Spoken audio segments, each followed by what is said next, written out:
Om Namo Bhagavate Vasudevaya. Om Namo Bhagavate Vasudevaya. Narayanam Namaskritya Naram Chaiva Narottamam Devim Saraswatim Vyasam Tato Jayamudire Nashtaprayesha Bhadreshu Nityam Bhagavata Sevaya Bhagavati Uttam Shloke Bhaktir Bhavati Naishtiki. So today we are starting new chapter, Canto 3, Srimad Bhagavatam, Canto 3, Chapter 33, Activities of Lord Kapil Dev, text number 1 onwards. Maitre Vacha, Evam Nishamya Kapilasya, Vacho Janitri, Sakardanasya Daita Kil Devahuti, Visrisastamo Patala Tam Abhipranamya, Tushtav Tattva Vishyankit Siddhi Bhumi. Shri Maitreya said, thus Devahuti, the mother of Lord Kapila and wife of Kardamani, became freed from all ignorance concerning devotional service and transcendental knowledge. She offered her obeisances unto the Lord, the author of the basic principles of Sankhya system of philosophy, which is a background of liberation, and she satisfied him with the following verses of prayer. So after she heard everything from Kapil Dev and Lord Kapil Dev spoke about the Sankhya system, about how the whole universe comes into being, and then yoga, Jnana Yoga, Hatha Yoga, and ultimately he says devotional service is the topmost. So Mother Devahuti, she's offered obeisances to her own son. The system of philosophy enunciated by Lord Kapila before his mother is a background for situation on the spiritual platform. The specific significance of this system of philosophy is stated herein as Siddhi Bhumi. It is a background of salvation.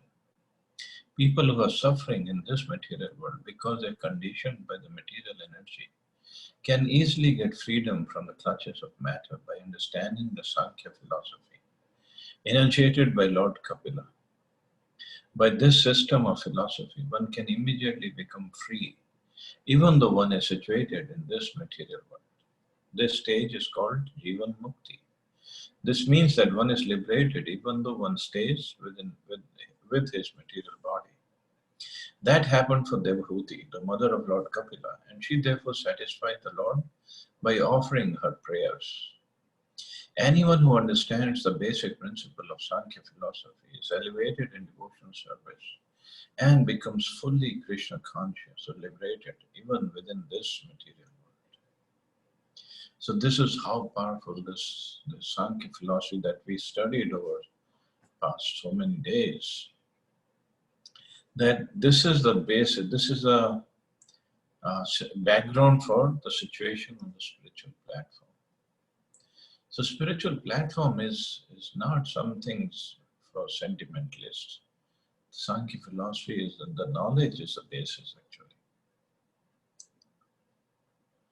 So this is what Prabhupada writes. Anyone who understands the basic principle of Sankhya philosophy is elevated in devotional service and becomes fully Krishna conscious or liberated even within this material world. Because finally Lord Kapil Dev says, after understanding, after speaking everything, is a devotional service is the topmost. Association with devotees, staying in Vrindavan or Mathura, sacred place, reading Srimad Bhagavatam, doing Krishna Seva and chanting of the holy names. So 5 major processes. Text 2. Devahuti Ruvacha Athapi ajo anta salile shayanam bhutendriyartham mayam vapuste guna prabhaham sadishesh bijam dadhyo swayam yajataram jataha. Devahuti said, Brahma is said to be unborn because he takes birth from the lotus flower which grows from your abdomen, while you lie in the ocean at the bottom of the universe.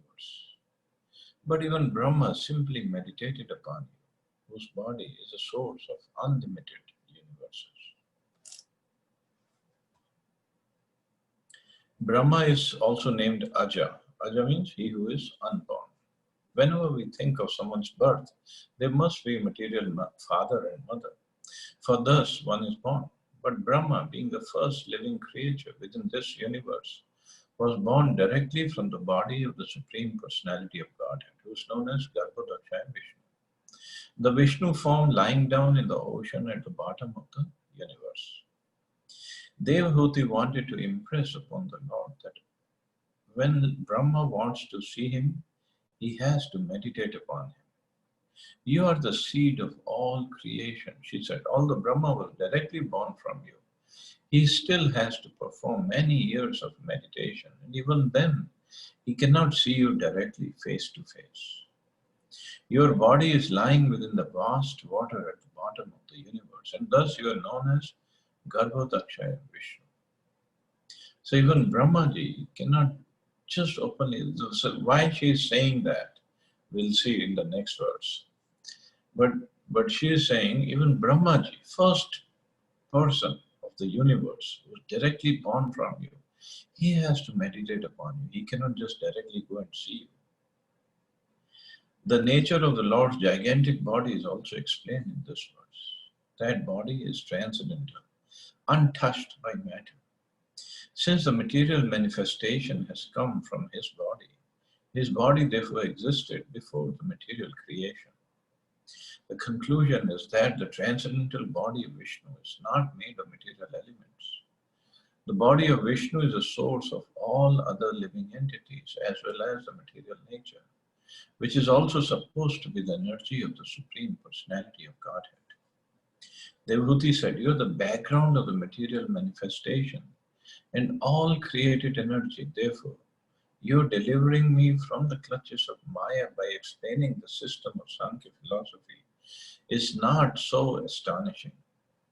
But your being born from my abdomen is certainly wonderful, because although you are the source of all creation, you have so kindly taken birth as my child. That is most wonderful. Your body is the source of all the universe, and still you put your body within the abdomen of a common woman like me. To me, that is most astonishing. So, Lord Vishnu is the source of the whole creation, whole universe. Means from his abdomen the lotus flower comes out, and this Kapila himself is explained, and then Brahmaji appears and he does the whole creation within the universe.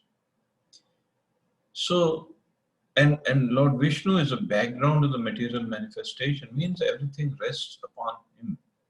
He's like the key player of the whole creation. Without him, creation, sustenance, destruction, nothing is possible. And this is what Mother Devahuti is saying, that this is astonishing. Whole creation is within your abdomen, and you came out of my abdomen. That's inconceivable part of the pastimes of the Lord. Just like Mother Yashoda, once she was feeding Krishna her breast milk, and then Krishna opened his mouth, and in the mouth, your Mother Yashoda saw the whole Brahman, the whole universe, all the planets, and within that planet there was this earthly planet, and an earthly planet she saw in Vrindavan. She saw Vrindavan, and she saw in Krishna's mouth, Mother Yashoda, and Krishna is sitting, and Mother Yashoda is feeding him milk. She was astonished. Same thing happened when at Brahman Ghat, where all the cowherd boys came, and this Brahman Ghat is actually close to Gokul. So the Dauji and all the boys came complaining to Mother Yashoda that Krishna has eaten dirt. Mother Yashoda went, she was very angry. Krishna, have you eaten dirt? No, Maya, I didn't eat dirt. But everybody is complaining, even thou is saying, you have eaten dirt. No, Maya, I haven't eaten dirt. Mother Yashoda, okay, open your mouth, let me see. Everybody was saying, Maya, tell him to open his mouth. He has eaten dirt. We saw him eating dirt. And if he has eaten dirt, there will be There'll be worms in his stomach and he will fall sick and then he doesn't listen to us. And there's that. They were complaining and Mother Yashoda listened. And she said, okay, open your mouth. And Krishna opened his mouth. And again, within the mouth, Mother Yashoda saw the whole universe. Planetary systems, galaxies, everything in the mouth of Krishna. And she saw earthly planet and the earthly planet, that Brahma heart area, where she was looking inside the mouth of Krishna. She saw herself inside the mouth of Krishna. And she got bewildered. But that bewilderment didn't last too long because the sweetness of her love for Krishna, maternal love for Krishna, it just, no opulence can stay in front of that. Here Mother Devahuti is praying to Krishna with these opulent prayers, wonderful prayers. We never hear Mother Yashoda praying to Krishna with these kind of prayers. Because over there, the love that Yashoda Maya has, the maternal love, of course that is the topmost love, maternal love for Krishna. But in front of that love, the opulence cannot stand. Here also Mother Devahuti has lots of love for her son, but it is mixed with awe and reverence. But still, wonderful prayers by Mother Devahuti to Lord Kapil. Saya Vishwasya Bhavan Vidatte Guna Pravahena Vibhakta Virya Sargatya Niho Avitati Abhi Tatha Visandhe Atmeshwaro Atarkya Sahasra Shakti. My dear Lord, although personally you have nothing to do, you have distributed your energies in the interactions of the material modes of nature. And for that reason, the creation, maintenance, and dissolution of the cosmic manifestation take place. My dear Lord, you are self-determined and are the Supreme Personality of Godhead for all living entities. For them you created this material manifestation, and although you are one, your diverse energies can act multifariously.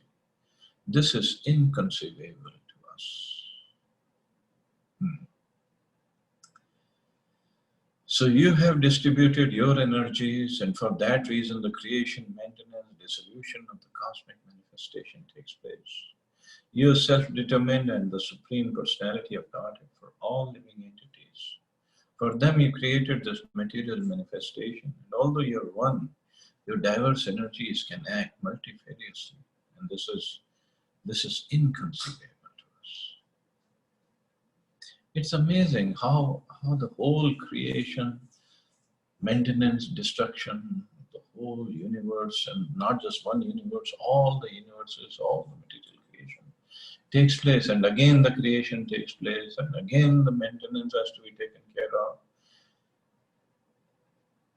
This is completely amazing that nothing is beyond the control of the Supreme Lord. And that is where the faith has to develop in the potencies and in the mercy of the Supreme Lord. That faith is where bhakti starts actually.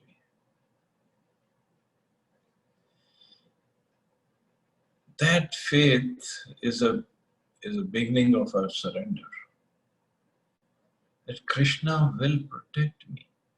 Krishna will maintain me. It's not just theoretically we are trying to read something that is just written in scriptures, and maybe it's mythology, maybe it's fiction. We don't know. We're talking about this whole creation, and not just of planet Earth, the whole creation. So even this planet Earth, and even on this planet, every jiva is being controlled and being maintained by the Supreme Lord. And he will die also by the energy of the Supreme Lord. Nothing can happen without his sanction, without his control. Nothing. Looking at the world today, so much of chaos, we think somebody else is in charge. Supreme Lord cannot be. But no, it is Him only. And if He is in charge, not if, He is actually in charge. And He is my best friend, Krishna says, Suhridu Sarvabhutanam. All we have to do is understand His potencies, understand His position, and understand His mercy, and serve Him. So He is our best friend, He's a well-wisher, He's a protector. So where is the question of any doubt about His protection or about our well-being?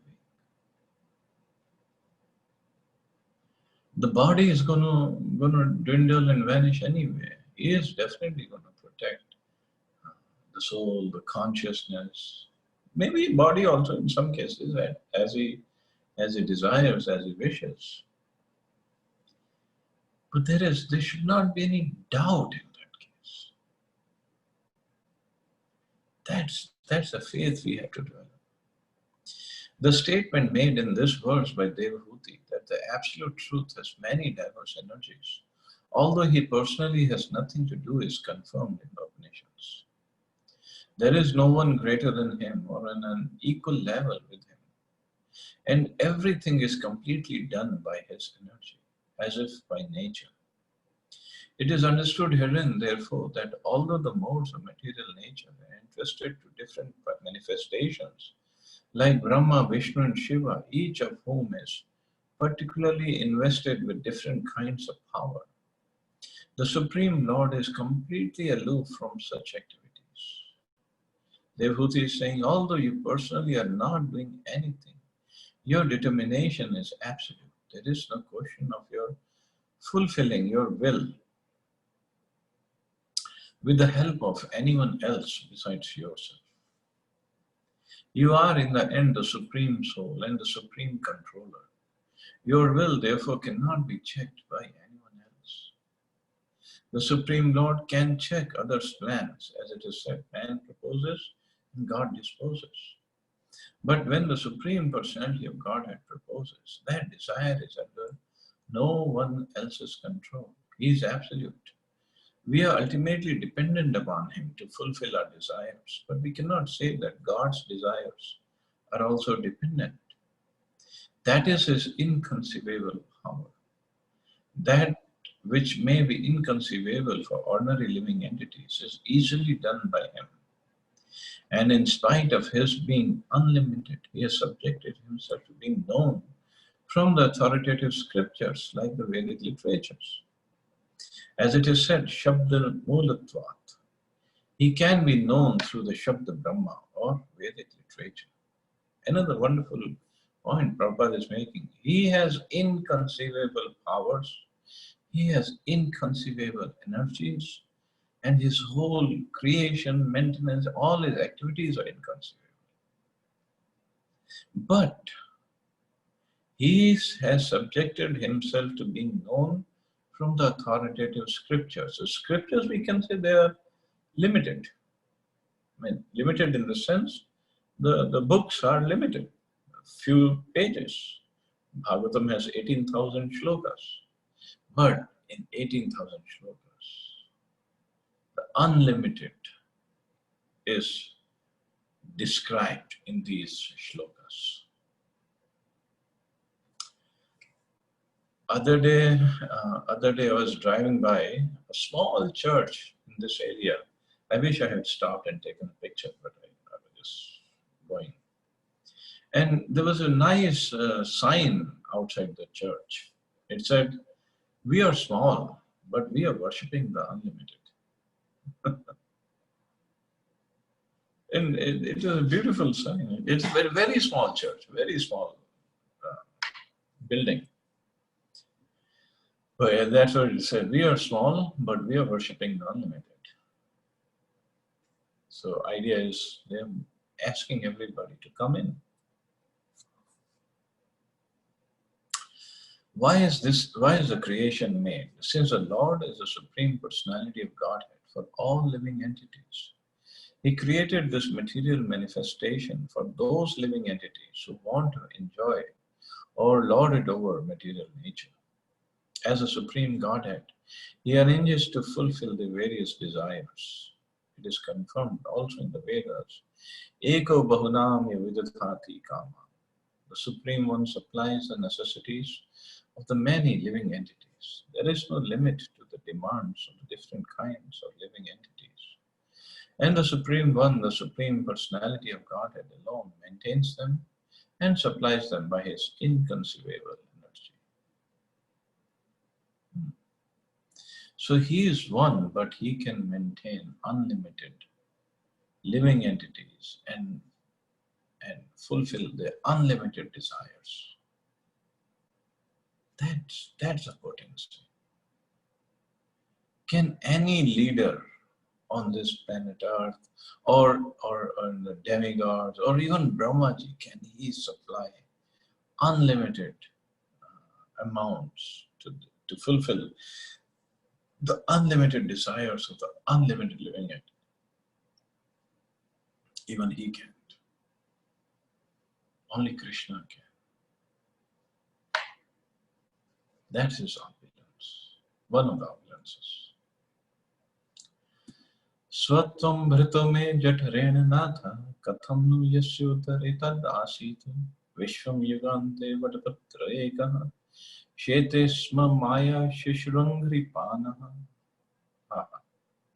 As a Supreme Personality of Godhead, you have taken birth from my abdomen. O my Lord, how is it possible for the Supreme One, who has in his belly all the cosmic manifestation? The answer is that it is possible, for at the end of the millennium, you lie down on a leaf of a banyan tree, and just like a small baby, you lick the toe of your lotus foot. So this pastime actually happened. I mean, maybe it happens at end of every millennium, every time when there's a dissolution, but this was shown to Markandeya Rishi. He had very long life.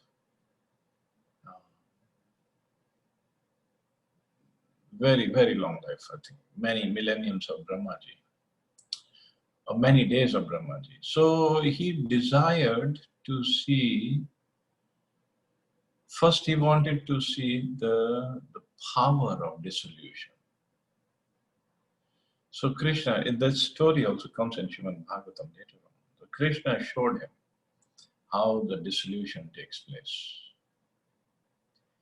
And Markandeya Rishi was floating in this water of dissolution, and the water was amazing rain, and the rain, every drop of water was like a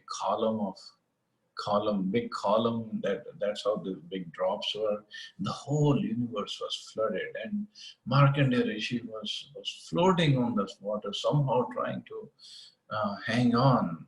And everywhere you see is only water and water and water, nothing else.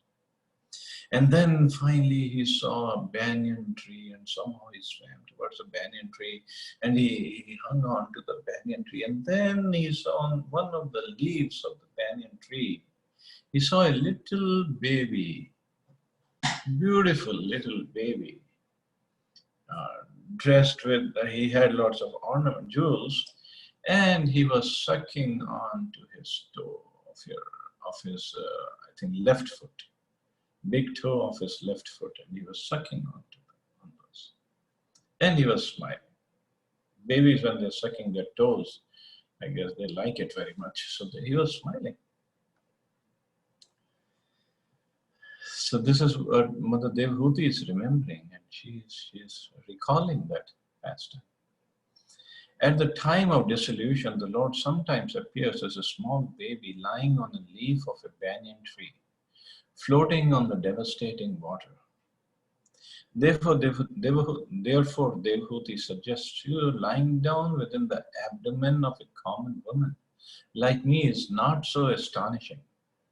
You can lie down on the leaf of a banyan tree and float on the water of devastation as a small baby. It's not very wonderful, therefore, that you can lie down in the abdomen of my body. You teach us that those who are very fond of children within this material world, and who therefore enter into marriage to enjoy family life with children, can also have the Supreme Personality of Godhead as their child. And the most wonderful thing is that the Lord himself licks his toe.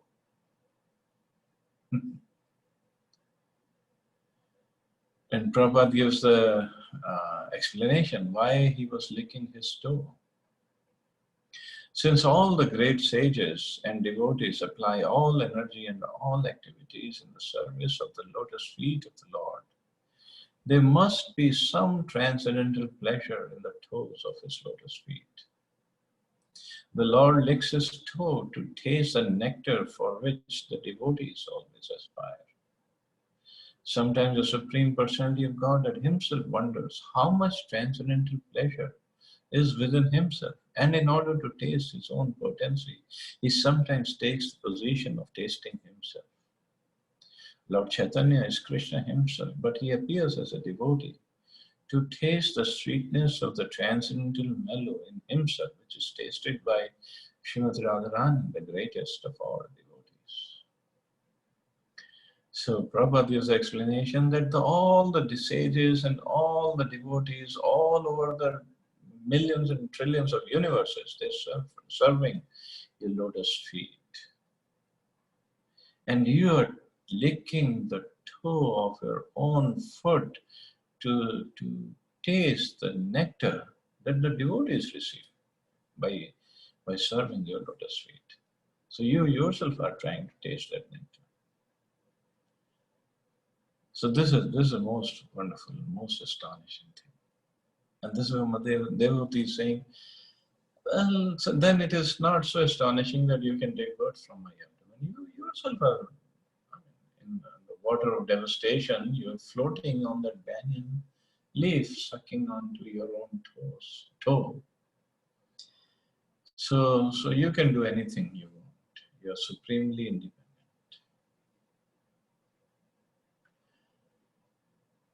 So we'll stop here. See anybody has any questions or comments.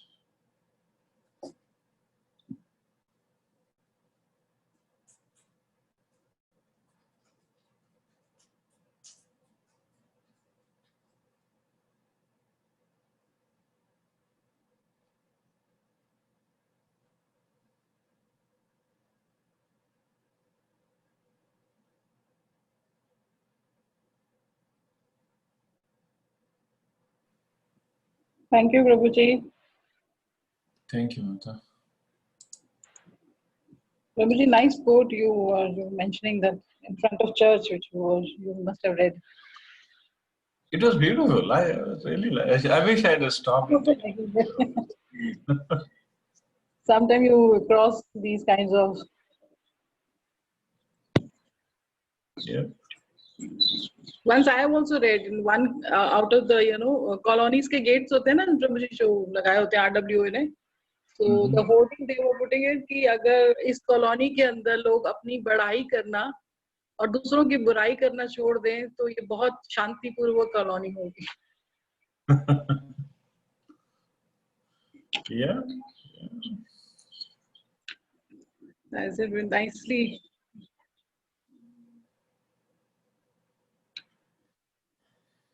Thank you. Thank you. Okay, you all have a safe and wonderful day. Hare Krishna. Thank you so much, Prabhuji. Hare Hare Krishna. Jai Shri Prabhupada. Jai Srila Prabhupada. Jai Shri Prabhupada.